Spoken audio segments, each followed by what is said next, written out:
ये आकाशवाणी है। कार्यक्रम सुर्खियों में प्रस्तुत है कोरोना वायरस संक्रमण पर स्वास्थ्य विशेषज्ञ डॉक्टर अनुपम प्रकाश से आकाशवाणी संवाददाता सिद्धार्थ सिंह की बातचीत। डॉक्टर अनुपम, इस समय हम सभी के मन में ब्रिटेन में कोरोना वायरस SARS-2 के नए स्ट्रेन को लेकर चिंताएं हैं। कहा यह जा रहा है कि ये स्ट्रेन सामान्य कोरोना वायरस से 70% ज्यादा इन्फेक्शियस है और युवाओं पर इसका अधिक असर देखने को मिल रहा है। वायरस के इस रूप में कोविड वायरस की तुलना में सतह परिवर्तन बताए जा रहे हैं। आप SARS-CoV-2 स्ट्रेन के बारे में क्या कहेंगे? जो आपने सूचना दी है वो बिल्कुल सही है, लेकिन जैसा कि आपने शुरू में कहा, श्रोताओं से भी यही कहना चाहूंगा कि धैर्य और संयम बहुत जरूरी है रखना। और जो आप कह रहे हैं 70% ज्यादा इन्फेक्शियस है, तो इससे घबराने की कोई ऐसी बात नहीं है, क्योंकि अभी तक जितना भी हमें ज्ञान इसके बारे में मालूम है, जो पुराना वेरिएंट था, नया वेरिएंट है, ये नॉर्मल है। वेरिएशन तो वायरस में होता ही है और समय समय पे बदलाव आता है, लेकिन जो ये 70% ज्यादा इन्फेक्शियस है, इसके बावजूद भी इससे मरीजों के भर्ती होने की दर और मृत्यु दर में कोई बढ़ोतरी नहीं हुई है। सबसे अच्छी बात यह है कि इन्फेक्शियस तो है, इससे ठीक है, लोगों को इन्फेक्शन हो रहा है, लेकिन इससे हमारे जो आंकड़े हैं हमारे, उसमें हमें कभी ये नहीं लग रहा अभी तक जो आया है यूनाइटेड किंगडम से, इंग्लैंड से, कि उसमें जो है लोगों को नुकसान ज्यादा हो रहा है या लोगों को परेशानी ज्यादा हो रही है। तो एक बहुत अच्छी बात है। डॉक्टर अनुपम, इस वायरस को लेकर अफवाहों का बाजार भी गर्म है। सोशल मीडिया पर तमाम भ्रामक खबरें भी आ रही हैं। इसे लेकर प्रेस इन्फॉर्मेशन ब्यूरो यानी PIB ने एक फैक्ट चेक भी दिया है। इसमें दावा किया गया था कि ब्रिटेन से आने वाले कोरोना संक्रमित यात्रियों में से आधे से ज्यादा नए स्ट्रेन से संक्रमित हैं। सरकार ने इस बात का खंडन किया है। आप क्या कहेंगे? अभी तक भारत में जितनी भी टेस्टिंग हुई है, उसमें ये नया स्ट्रेन अभी तक पिकअप नहीं हुआ है। और मेरा मानना है कि जैसा कि आप कह रहे हैं और जैसा कि रिपोर्ट्स बता भी रही है कि 70% ज्यादा इन्फेक्शन है, तो अगर पिछले 1 महीने में ये आया होता भारत में, तो बहुत ही सामान्य ज्ञान वाली बात है कि इस समय जो हमारी इन्फेक्शन की दर है वो बहुत कम है, न्यूनतम है मैं कहूंगा पिछले 8-9 महीने में। तो अगर ये वायरस का नया स्ट्रेन यहाँ आया होता तो ये उस हिसाब से फैला होना चाहिए, जो कि हम कह रहे हैं कि 70% ज्यादा इन्फेक्शन है, लेकिन हमारा तो इन्फेक्शन रेट और कम हो गया है, पॉजिटिविटी रेट और कम हो गया है। तो अभी तक तो उम्मीद यही है कि ये यहाँ पे नहीं आया है, या अगर आया भी है तो इसका वो असर नहीं है जो कि देखने में है। मैं आपको याद दिलाना चाहूंगा कि जो पूरे विश्व में कोरोना वायरस का असर रहा है, चाहे बीमारी में, चाहे हॉस्पिटलाइजेशन रेट में, चाहे मृत्यु दर में, वो भारत में अभी तक सबसे कम रहा है और ये बहुत ही अच्छी बात रही है। और उम्मीद करते हैं कि अगर ये नया वेरिएंट इस वायरस का आ भी जाता है तो भी हमें इतनी दिक्कत नहीं होनी चाहिए। डॉक्टर अनुपम, किसी भी वायरस में म्यूटेशन कब होता है और ऐसी चिंताएं जताई जा रही कि अगर इसी तरह म्यूटेशन होता रहा या नए स्ट्रेन्स आते रहे तो वैक्सीन की इफेक्टिविटी पर कितना असर पड़ेगा या वैक्सीन कितनी कारगर होगी? पहली चीज कि वायरस में तो म्यूटेशन आएगी ही आएगी, क्योंकि अगर वायरस में म्यूटेशन नहीं आएगी तो वायरस खत्म हो जाएगा। तो ये वायरस का अपना स्वभाव है, तो ये तो उसमें म्यूटेशन आनी ही आनी है। तो इससे कोई घबराने की बात नहीं है। ये नहीं है कि हमें आज पता चला है, कोरोना वायरस में भी म्यूटेशन आ ही रही है समय के साथ साथ, और बहुत सारी आ रही है। ऐसा नहीं है कि इससे बहुत ज्यादा दिक्कत है, अभी तक तो ऐसी कोई दिक्कत नहीं है। म्यूटेशन हाँ कई बार ऐसा होता है कि उससे मृत्यु दर बढ़ भी सकती है। तो अभी तक ये नहीं देखा गया है कि कोई ऐसा वायरस का वेरिएशन हुआ है या वेरिएंट आया या म्यूटेंट आया है जिससे कि मृत्यु दर या जो लोग ग्रस्त हैं वो ज्यादा तकलीफ में है। दूसरी चीज, जो वैक्सीन अभी है वो वैक्सीन जो इसका सेंसिटिव एरिया है, जिससे कि जो स्पाइक प्रोटीन कहते हैं, उसके अगेंस्ट जनरेट की जा रही है। और अभी उम्मीद है कि जितने भी सारी लैबोरेटरीज वगैरह कह रही हैं, तो अभी जो ये वेरिएशन है वो उस सिस्टम में नहीं है जिससे कि हमारी वैक्सीन इनइफेक्टिव हो जाए या असरदार नहीं हो।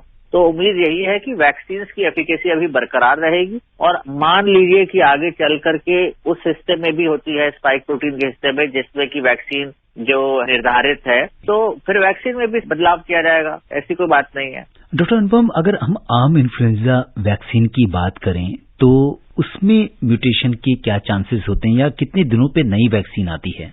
देखिए, इन्फ्लुएंजा तो ज्वलंत उदाहरण है जो मैं कहूंगा, जिसको देख करके आपको कोरोना वायरस को नहीं घबराना चाहिए। इन्फ्लुएंजा की बीमारी से जो नुकसान है वो कोरोना वायरस से मेरा मानना है कि ज्यादा होता है। और जो आप कह रहे हैं तो इन्फ्लुएंजा का वायरस तो हर साल बदलता है और इन्फ्लुएंजा की वैक्सीन हर साल आती है। इसमें नॉर्दर्न हेमिस्फीयर में अलग आती है, दक्षिण हेमिस्फीयर में अलग आती है। वायरसेस भी जो हैं अलग अलग तरीके के इन्फ्लुएंजा के हैं, कुछ इन्फ्लुएंजा ए है, कुछ इन्फ्लुएंजा बी है। और इन्फ्लुएंजा वायरसेस में तो अभी भारतवर्ष में भी अब उपलब्ध है इस साल से, जो क्वाड्रीवेलेंट कहते हैं, जिनमें 2 इन्फ्लुएंजा ए और 2 इन्फ्लुएंजा बी वायरसेस के अगेंस्ट अब इफेक्टिव है। तो हर साल इसमें स्ट्रेन हर जगह से देखे जाते हैं जो विश्व भर में व्यापक होते हैं, उनके अगेंस्ट जो है उनके अगेंस्ट वैक्सीन डेवलप की जाती है और वो हर साल जुलाई, अगस्त, सितंबर में भारतवर्ष में भी आती है, पूरे विश्व भर में भी आती है। और डॉक्टर अनुपम, इस समय हर जगह क्रिसमस की धूम है, इसके साथ ही न्यू ईयर सेलिब्रेशंस भी शुरू हो जाएंगे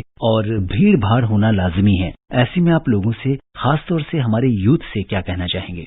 चाहे क्रिसमस है या न्यू ईयर है, इससे पहले ईद थी, दिवाली थी, आगे होली आएगी, संक्रांत, लोहड़ी आएगी, तो ये तो सरकार ने भी जो है, स्वास्थ्य मंत्रालय ने भी अपने गाइडलाइंस दी हुई हैं, स्टैंडर्ड ऑपरेटिव प्रोसीजर्स SOPs दिए हुए हैं। और ये हमारी जो जनता है उसको भी समझना चाहिए कि कुछ भी हो, चाहे वैक्सीनेशन है, चाहे कल को दवा इजाद हो जाती है इसके लिए, तो भी जो है हमें अपना बचाव जो है, और 3 चीजें जो है कि निरंतर हाथ धोते रहे समय समय पे, जो 2 गज की दूरी है वो बना करके रहें और मास्क जरूर पहने। तो ये वैक्सीनेशन हो जाए उसके बाद भी मास्क पहनना जरूरी है, लोगों से दूरी बना के रखना जरूरी है। ये ना सिर्फ कोरोना वायरस से लेकिन और भी बीमारियों से आपको बचा करके रखेगा, तो इसका जरूर ध्यान दें। और खासतौर से अभी जब तक ये पैंडेमिक, जब तक ये वैश्विक महामारी का दौर चल रहा है, तब तक थोड़ा जो अपना सोशल हमारा इंटरेक्शन है वो फोन पे, नेट के माध्यम से रखें और खुद पर्सनल मिलना जुलना जो है थोड़ा कम रखें। 1-1.5 साल अगर हम कुछ कम ही रखेंगे तो शायद हम लोग ज्यादा बेहतर होंगे। जैसे कि वैक्सीन के आने के बाद एक प्रायोरिटी लिस्ट तय की गई है कि किसको टीका पहले लगाया जाएगा, तो ऐसे में हमारे बुजुर्गों के लिए क्या प्रावधान है? देखिए, जो भी वैक्सीन आ रही है वो जब सेफ होगी तभी दी जाएगी। और काफी वैक्सीन जो हैं अब तो प्रचलन है, कई देशों में, रशिया में लग रही है, इंग्लैंड में लग रही है, अमेरिका में लग रही है और भी देशों में लग रही हैं। तो ये वैक्सीन अभी तो कोई ऐसे चीजें नहीं देखी गई जिनसे कि दिक्कत ज्यादा हो, तो ये लगवाने में सेफ है। और जो भारत सरकार है उसने इसके लिए प्रायोरिटी लिस्ट जैसा कह रहे हैं वो तैयार की है। तो जो हेल्थ केयर वर्कर्स हैं जो कि जूझ रहे हैं उनके लिए तो सबसे पहले है, और उसके बाद 50 साल से जो बड़े लोग हैं उनके लिए है। उसमें भी जो है 60 साल से ऊपर के लोग जो हैं और जिनको बीमारियां हैं, जैसे डायबिटीज की बीमारी है या फेफड़ों की दिक्कत है, उन लोगों को पहले दी जाएगी। लगवाने में कोई बुराई नहीं है, क्योंकि अगर हम बचाव कर सकते हैं तो बचाव ज्यादा जरूरी है कि हम ग्रस्त होए फिर हम अपनी एंटीबॉडीज डेवलप करें उससे। गांव की बात करें या शहर में, एक कॉमन सी बात है, लोग अपने स्वास्थ्य के प्रति सचेत रहते हैं और सुबह जो है जॉगिंग या वॉकिंग करते हैं, तो ऐसे लोगों के लिए आपकी क्या सलाह है? वैश्विक महामारी है तो हमें ये मान करके चलना है आज की तारीख में कि हर दूसरा आदमी संक्रमित हो सकता है, तो इसलिए मास्क पहनना जरूरी है और थोड़ा दूरी बना करके रहे। अगर आप सवेरे वॉकिंग पे जा रहे हैं या घूम रहे हैं तो बहुत अच्छी बात है, जरूर जाए, लेकिन मास्क पहने और थोड़ा दूरी बना करके रहे। बिल्कुल आमने सामने नहीं खड़े हो कि मान लीजिए छींक आ भी जाए तो आपके ऊपर ना उसके बूंदे आए जिससे कि इन्फेक्शन नहीं ट्रांसमिट हो, संक्रमण नहीं ट्रांसमिट हो, तो ये बहुत जरूरी है। लेकिन मास्क जरूर पहने या आप कपड़ा बांध करके रखें मुंह पे, जिससे कि इन्फेक्शन एक से दूसरे में नहीं जाए, वो बहुत जरूरी है। डॉक्टर साहब, पहले तो बात करेंगे वैक्सीन के अप्रूवल की, क्योंकि जैसा कि भारत में 3 कंपनियों ने जो है वैक्सीन के अप्रूवल के लिए दिया हुआ है already drug controller of India के पास, तो वैक्सीन के अप्रूवल में देर क्यों हो रही है? वैक्सीन के अप्रूवल में देर मेरा मानना है कि नहीं हो रही है, और प्रधानमंत्री ने भी कहा है, स्वास्थ्य मंत्री ने भी कहा है कि बहुत जल्दी उपलब्ध होगी, और मेरे ख्याल से बहुत ही जल्दी, शायद नए साल में आपको ये सूचना मिल भी जाए कि यहाँ संक्रमण के बचने के लिए वैक्सीनेशन शुरू हो रहा है। उसका उम्मीद पूरी है, जिस तरीके से तैयारी है और जितना मेरा ज्ञान है उस हिसाब से हफ्ते 10 दिन में ये कहानी जो है शुरू हो जानी चाहिए, और काफी हद तक जो है हम लोग उसके लिए तैयार भी हैं। डॉक्टर अनुपम, आप कोविड-19 के इस विशेष कार्यक्रम से जुड़े, आपका बहुत बहुत धन्यवाद। धन्यवाद। अभी आप सुन रहे थे कोरोना वायरस संक्रमण पर स्वास्थ्य विशेषज्ञ डॉक्टर अनुपम प्रकाश से आकाशवाणी संवाददाता सिद्धार्थ सिंह की बातचीत। ये कार्यक्रम आकाशवाणी के समाचार सेवा प्रभाग द्वारा प्रस्तुत किया गया। इसे आप हमारे mobile app news on AIR पर भी सुन सकते हैं। इस कार्यक्रम के संबंध में अपनी प्रतिक्रिया आप हमें ईमेल कर सकते हैं। पता है airnsttalks@gmail.com। ये कार्यक्रम फिर से सुनने के लिए लॉग ऑन करें हमारी वेबसाइट newsonair.com।